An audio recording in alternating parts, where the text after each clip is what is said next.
ஏதாவது ஒரு முதலமைச்சர் தன்னுடைய சொந்த பெயரை அரசினுடைய நிதியிலே நடக்கிற திட்டத்திற்கு வைத்திருக்கிறாரா? எங்கேயாவது நடந்திருக்கா? இந்தியாவில் யாராவது வச்சிருக்காங்களா? அவ்வளவு விளம்பர வெறி.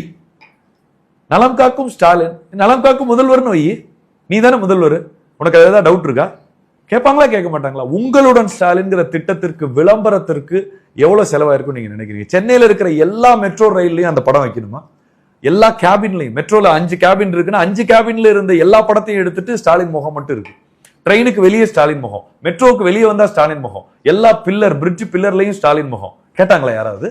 தேவை இருக்கிறவன் தேடி போக போறான். நீ உங்களுடன் ஸ்டாலின் போஸ்டர் போட்டு ரோஸ்டர் கொடுத்துட்டேன்னா அங்க இருக்கிற அதிகாரிகள் விளம்பரப்படுத்த போறாங்க, ஆட்டோ விளம்பரம், நோட்டீஸ் விளம்பரம் பண்ண போறாங்க, மக்கள் வர போறாங்க. இது எதற்காக இந்த படம்? உங்களுக்கு ஒரு உண்மை சொல்லட்டுமா? உங்களுடன் ஸ்டாலின் நிகழ்ச்சியை நடத்துவதற்கு அந்த ஒன்றியங்களுக்கு, யூனியனுக்கோ அந்த முனிசிபாலிட்டிக்கோ கார்பரேஷனுக்கோ இவர்கள் ஏதாவது சிறப்பு நிதி ஒதுக்கி இருக்கிறார்களானா?